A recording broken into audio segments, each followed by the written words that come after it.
Bonsoir à tous. Frédéric Péchier ne veut pas attendre son procès en appel en prison. L'anesthésiste condamné à perpétuité pour l'empoisonnement de 30 patients dans 2 cliniques de Besançon est actuellement incarcéré depuis décembre. Après une première demande de mise en liberté rejetée en avril, ses avocats en ont formalisé une deuxième aujourd'hui. Elle sera examinée le 16 juin. Le procès en appel, lui, pourrait se tenir en septembre 2027. On en sait plus en Saône-et-Loire après la mort d'un enfant de 2 ans dans un logement du centre-ville de Châlons. C'était mercredi dernier. L'autopsie menée depuis sur le corps de la jeune victime a conclu à une mort par étouffement. L'enfant est décédé pendant sa sieste. Selon les premiers éléments, il aurait pu s'étouffer avec le linge de lit. Le groupe Tetra Jura alerte sur l'intensification des coupes forestières dans le massif jurassien.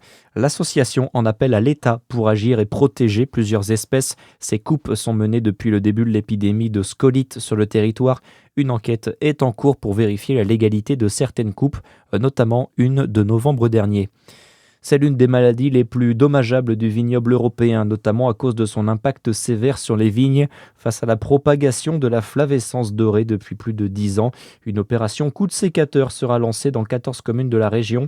Une opération initiée par la Fredon Bourgogne-Franche-Comté basée à Beaune. L'organisme à vocation sanitaire pour le domaine du végétal souhaite lutter contre cette maladie de la vigne causée notamment par l'invasion d'un petit insecte, ce qui infecte in fine le vignoble. Corinne Saint-Félix. Oui, en première ligne, le vignoble mâconnais, touché par cette maladie grave de la vigne qui cause le dépérissement des plantes et notamment le flétrissement de la grappe, ce qui cause de fait des pertes de rendement pour nos viticulteurs privés de leur récolte, d'où la nécessité de mettre en place des mesures de contrôle pour limiter sa propagation, comme avec cette opération coup de sécateur prévue d'ici quelques semaines. En tout, près d'une quinzaine de communes du Mâconnais seront concernées, comme à Solutré, Fuissé ou encore à Vergisson. Objectif, arracher les pieds de vigne malades avant que toute une parcelle ne soit contaminée.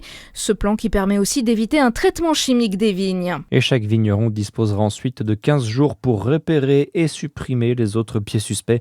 L'opération est donc prévue à la mi-juillet. En complément, une application Android a été développée. Elle permet d'indiquer la localisation d'une vigne malade pour y faire des analyses.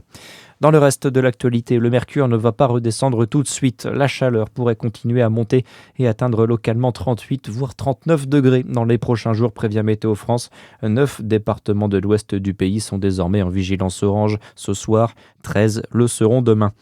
Après plusieurs semaines d'attente, le formulaire en ligne va pouvoir être rempli. L'indemnité pour les travailleurs modestes grands rouleurs pourra être demandée dès demain sur le site des impôts. Elle concerne 3 millions de Français.